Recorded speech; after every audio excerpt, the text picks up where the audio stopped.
Hello and welcome to Cartoonist Kayfabe. My name is Jim Rugg. I'm Ed Piscor.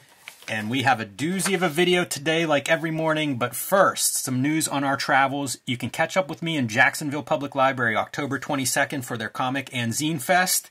We will be in Baltimore Comic Con the end of the month, October 28th through the 30th. That's a great show for comic book fans. And Ed will be at the Tokyo Comic Con November 25th through the 27th. I am jealous of that one. Should be amazing. It is Kayfabe-tober, so we're about halfway through this month. You can see our list of prompts here. They're on our social media, and I have been loving seeing everybody's efforts. Man, there's no creative audience quite like the Cartoonist Kayfabe audience. So dive in, everybody, if you haven't already. Tag us in your post as you go through these prompts, and we will share what we can. And it's a chance to show off your artwork, so take advantage of that. And these videos are brought to you by the comics that we make. Ed Piscor's Red Room, Trigger Warnings, and the Antisocial Network are both available now wherever you buy books or comics. These are completely self-contained, so if your store has one or the other, that's the perfect place to start. There's about 70 pages of extra material in each of these books, so pick that up as soon as you get a chance. My latest comics, Hulk Grand Design Monster Madness, also in comic shops now. And the Oversized Collection will be out this January. So you need to pre-order that one now. Let Marvel know how many of those they need to print. And Street Angel, Deadliest Girl Alive, back in print from Image Comics after almost a year. 8 self-contained full-color stories of the homeless ninja on a skateboard. If you're a fan of superheroes or action comics, you're going to want to put that one on your bookshelf. But today's video is revisiting Batman Knightfall, Breaking of the Batman, the iconic issue where Batman's back is broken. Doesn't quite live up to the original cover, so Ryan Alves decided he was going to rectify that, redo this story in his style, and make it a little bit more visceral. Steeped far much more toward the Kelly Jones than the Jim Aparo, and he has a whole editorial here where he talks about kind of being nonplussed, like the wool got pulled over his eyes as a kid, buying that issue, thinking that it was all going to be this. Yes.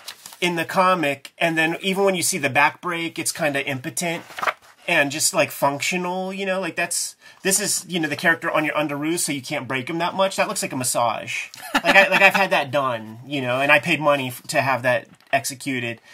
So Alves is like, he actually gained far more respect for Aparo, like while using some of his compositions in the construction of the bootleg comic. But we did an episode on this. We could include a link of that in the description.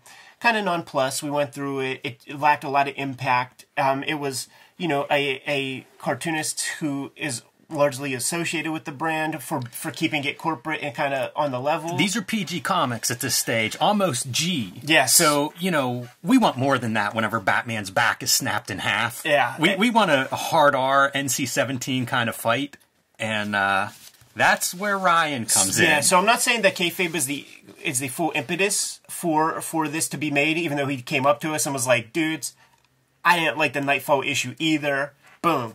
Here's this. Take a look at the back cover. Keep hold of this one in case there's anything we need to pull out or compare. Yeah, there is composition stuff. Isn't that great? I saw him walking around. Like, I saw him with this, but I just saw this part while he was walking, and I was like, what the fuck is that? And he came right up and hooked it up. That was cool. But I want to put it out to the audience right now. We did an issue on the death of Superman, and that is probably one of my favorite Kayfabe videos, just the back and forth. The rapport is real good, and there's a lot to kind of snap on. Eli Schwab, Cartoonist Kayfabe ringside seats, whoever. I'm putting it out into the universe right now that I want to see the great Death of Superman comic, and it could have Doomsday, fine. But I want to see the great Death of Superman comic. It could be at the hand of like many people, whatever. But you knock our socks off with that, it's going to get its own video, just like Ryan Alves. And I actually think that Death of Superman has the greater potential. Because back inside cover, from the starting point to what you could do with it, I think is a huge distance. And as we accumulate subscribers, it's only going to help you out. So like this is Ryan's Instagram, I guess his comic company, like where you can get hold of him. So it's all there. You guys put together a great Death of Superman comic. You're going to get FaceTime on the Kayfabe channel, and I want my fucking socks knocked off. Simon Bisley, you know. Kelly Jones, like let me see that Death of Superman comic. It could be as thick as a Wizard zine. Yeah, good. You know, let's use some decompressed manga story like pacing. But we put this shit out into the universe, Jimmy. I've been wanting to try to sell people on that, because what will happen is in a year, it's just going to show up in the Kayfabe P.O. box. We're going to be thrilled. Yeah, this is the secret, right? Yeah. I love his Rogues Gallery. The Penguin's great. The Two-Face is great. Yes. It's fun drawing, and it is like uncomfortable kind of drawing. Yeah. Yeah, for sure. There are parts where it lacks clarity. It's hard to tell sort of what we're looking at. So when he starts off, we're getting some composition. So he's lulling us in. And it's not one for one with the verbiage from the original comic and the bootleg, but it does go back and forth a little bit. Yeah, and you can already see the veins popping out of Vane's neck and shoulders. A little bit more of a zoom in there. Where's Vane's penis in this original version? Yeah, he just couldn't help it. He just couldn't help it, man. But you know, it works. Like I could see that being the shocker, but you could see panel compositions far more toward the Kelly Jones than the Jim Aparo. Like this, sure, yeah. You run into a guy that's built like that. But what happens if you run into a guy that's built like that? And he's got that cocked up neck. Oh yeah. You know, like a Bobo from Double Dragon. This is what you want in this showdown, because this is going to be a squash match. Fully juiced. And this comic is a squash match. Like there's no offense on Batman's part. It's a map. It's a topographic map of the Himalayas on this dude's traps and shoulders. Yeah, it's a great Bane, and you know what? It's a good Bruce Wayne, too. He's already jacked a little bit. Yep. You know, from just, like, dealing with the Rogues Gallery and all that. And also, by the way, Alves does a good job at just kind of, like, bringing you up to speed. So you don't need those, like, 24 other comics. Yeah, the 22 other parts of the story. Yeah, I agree with you. He also does good with these impact shots, and there'll be some better ones than this, but it feels like Batman's momentum is just gone. You know, it's completely reversed with that punch. And you see him, like, using the compositions, but like, fully doing his own thing with it. But when you start really jacking up Batman, it becomes indecipherable, like, in the best way. Like, he's just a pulp. Scrotum shot. Yeah, the undercarriage. That's right. You know, that's the... I spit on your grave kind of angle. The Lex Luger backbreaker here, warming him up. Yeah. It's the speed lines that really sell so much of the impact, and Alves is so good at that. Like, he at all the right times and places. That, and also the blood spraying out of just the busted up face. It adds the Batman kineticism. go one direction, go the other direction. It adds the movement. This is my move though, man. That punch in the face is so great, and you see the aftermath, and he looks bad. It does. It looks real bad. It looks like it looks like he Googled some shit that I don't ever want to Google. You see that Batman in Dark Knight Strikes Back or Dark Knight Strikes Again or whatever. Like there's a Frank Miller Batman that is, you know, jacked, the horns down, the mask is, but that face is a pulp. It really is. It looks like hamburger, and I love this impotent punch. Whenever Batman punches him in the gut and nothing happens. Yeah. And, you know, we're going Eisenstein, right? Yeah. We're going Potemkin with the busted bat signal. I like the little bits of cartooning, too. I'm always a sucker for the very flat cityscape background. I feel like that goes back to the 30s. And it's just over. It was over before we even start. The yes. impotent punches in the... that just looks like... He's about to... He looks like he's in love. Yeah, it's not going well. He's like, that would be the sound effect. The cross-cutting of, like, Robin asleep or whatever, being called to... Right. This is one of these unclear pieces, because it's like, what the fuck is this? Mm. But it's the giant penny. Yeah, it's a penny. Yeah. I didn't read that as that. I didn't either, but it's not hard for me to go on board with that. Knowing what that is now, it's there. Right, but, you know, you need this. This really is like Brock Lesnar coming back and squashing somebody. Totally. He just dominates, and he's so big in all the compositions, just towering over him. This is one of my favorite pieces, favorite pulls. Is it a stalagmite or tight? The one that comes up from the ground. I always confuse those two. Yeah, it's a jaggy rock that comes up from the ground, breaks a chunk of it off with the same crack of the back, and just Fred Flintstone fucking caveman clobbers the jib, and like there is no face here anymore. Like this club is touching the back of that skin. It is, and then it's one in the ribs, and then it's one in the back. It looks hard. It's a good page, too, because of the setup where it's like, all we need is one panel of that thing up, and I keep touching his dick whenever I'm like, right there, right there. But that's all you need is like one panel of setup of him looming over with that club, and then it's just club, club, club. See, that's the thing. It's so impotent. I don't even remember this. You know, yeah, that's weak. So he actually does take one. Look at how pussy that is. That's so pussy, dude. Ryan does some stuff compositionally, like just having a low angle on Bane makes a huge difference. It really gives him that like dominant, you know, size by lowering the camera a tiny bit. Yeah, there's a pretty good comparison. Again, it's just G-rated. Yeah. You know, that's what you're getting there. Because this Batman is about dead. Even like the cape and costume, he's just ruined.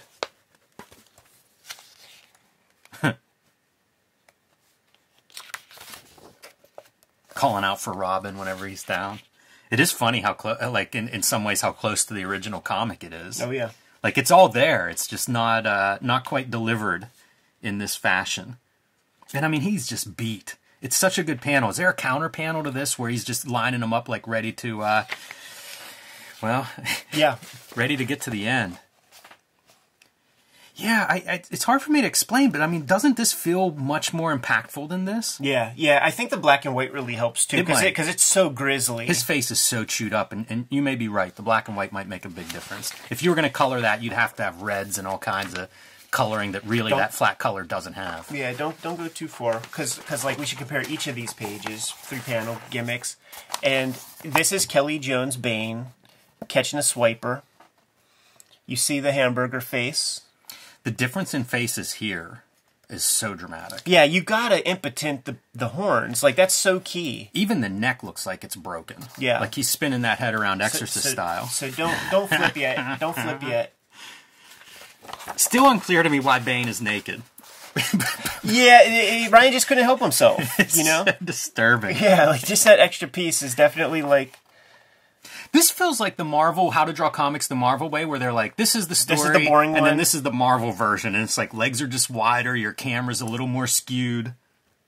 Yeah, yeah, totally. Like, that's a power pose. It even has almost like a spotlight. It's like the spotlight's in the wrong place on that, right? It does. The same elements. That's so stupid. You know, like a pietà of Batman in his arms. Before the moment that we have been waiting for all video, damn, dude. It looks like he's broken him in two. We need Jim Ross on the call here. Yeah, separated the trunk from the bottom half. This is liquid. This is just... There's no solid matter where this knee is. Bones are up here. Bones are back here. But there's nothing there. No, contortionists don't bend that way. Bend this as much as you can to try to get his maximum. I love the face, too. Just being crushed down by Bane's hand. It's relentless. But, like, this is just so weak. You know what, man? Flip the cover open. Let's see what the Kelly Jones, how it measures up against this pose. I think it's better than Kelly Jones in terms of, like, pushing... A lot more impact. Yeah. It feels like movement is going on there. Bane's hands are almost touching. Like, you know what I mean? Like, this guy's twisted that fucked up. Wow.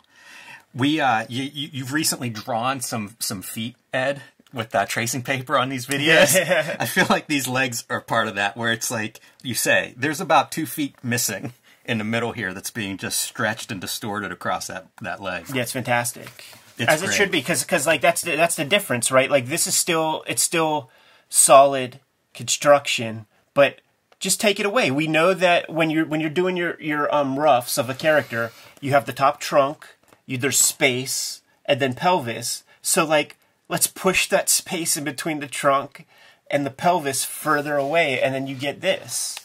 Really like the action lines. I think they add a lot to it. Oh, so much, man. And then all the spatter. He looks like, it looks like, you know, we said his face looks like hamburger, and that is like just pounded, mushy lumps. His whole body looks like it here. It just looks like laundry. Yeah, you're not getting a good shot of obliques or anything there. Those are busted ribs piercing his lungs. Yeah. Broken and done. Absolutely. It looks hollow inside. Yeah. I just kind of like, I forget about it, you know? There's a pinup thing, and that's cool. Like, here's some of the people. But, like, if you go to the end, there's an epilogue. Yeah, I saw Nate McDonough, Pittsburgh's own Nate McDonough in that pinup section. Yeah. And a couple where... yeah, so here this... we go. Yeah, maybe... Okay, yeah. Yeah, a couple where... this is nice, too. If you're going to do your pinups, although I say... I was looking through this. Put the contact info on each page. Make it real easy for us to know who did what in case there's something we want to follow up on. So this is a great ending to Knightfall because it's even more sadistic. We're in fever dream mode. Nightmare. Oh, shouldn't it have been called Nightmare? Like the second, not like Night's End. Yeah, and Nightmare. You missed it if there's not a storyline out of this. Yeah, so smart. So this is like drugged up fever dream. You know, like you're getting that Joker with the crowbar shit. Like it's fever dream for a while, but then he becomes conscious. It's fun. That's almost like an X-ray. It is. See, he's slowly coming into consciousness. That's kind of great, that panel. Mm-hmm.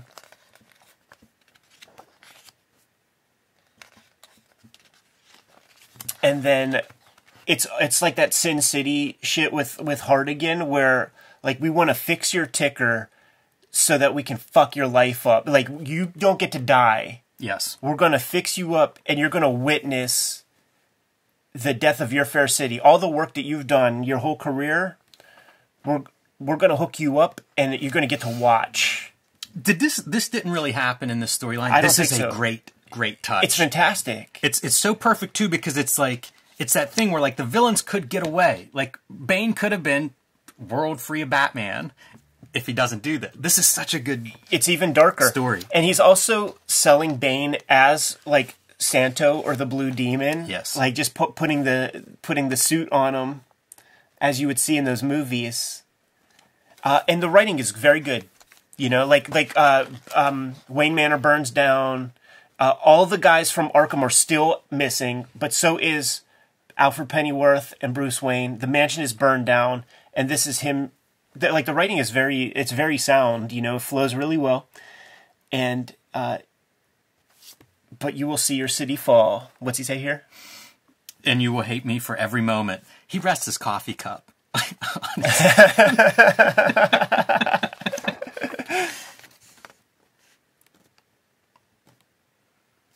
You will watch as I torture an entire city. Like, that would be the ultimate destruction of Batman. Like, And he says, when it's done, your city's in ashes, you have my permission to die. It's great. That's a great ending. It's like... really dark and scary. Like, if you read this as a kid, dude, your nightmares are full of Bane. Yeah. Like, I think Ryan is a very solid cartoonist, man, and this is a fantastic Batman comic. Like, this will be in the Batman playlist, but at a certain point, we got at least 3 solid videos of Batman bootlegs.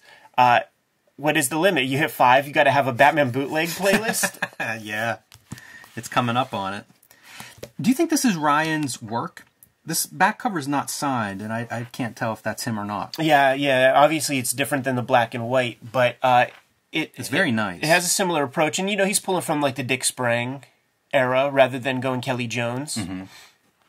Yeah, this was I had no idea this existed. Like my favorite kind of comics, right? It's the surprise. Yeah, it's like this thing shows up and it's everybody just saw it. It's amazing. Yes. Yeah, this kind of stuff is really badass. And you know what is great about this cover is how little Bane's head is. Totally. It's the one brilliant choice on there. Yeah. Above all else. And that's a Kelly Jones stroke, for sure. Super good fun stuff. Super fun, man. Good to go? Kayfabers, like, follow, subscribe to the YouTube channel, hit the bell. We'll notify you when new vids are available. Jimmy, tell the people what's out there, man. Hulk Grand Design Monster Madness is in stores now. The retelling of the history of the Incredible Hulk. The collection will be out in January. You need to pre-order that one now wherever you get your comics. Street Angel, Deadliest Girl Alive, back in print after almost a year from Image Comics. 8 complete full-color stories of the Deadliest Girl Alive, the homeless ninja on a skateboard. And you can join me on patreon.com/JimRugg to see a lot more of my comics and art. Red Room Trigger Warnings and Red Room The Antisocial Network are on the stands as we speak. Murder on the Dark Web for Fun and Profit is the name of the game in Red Room Comics. Each issue self-contained. Each of these book collections has 4 issues worth of story in there, plus about 70 pages of extras. and I'm serializing new Red Room comics on my Patreon right now. For $3, you get all of these comics plus new stuff before it hits paper. $3 for more than 300 pages worth of comics. Hit up my link tree in the description below this video to get to all those destinations. What else do we have out there, Jim? Subscribe to the Cartoonist Kayfabe e-newsletter at the links below this video. You can also find Cartoonist Kayfabe t-shirts, merchandise, mugs, and lots more at our spread shop, also in the links below this video. It's another great way to support the Cartoonist Kayfabe channel. Jimmy, given those marching orders, we'll be on our way. Make more comics.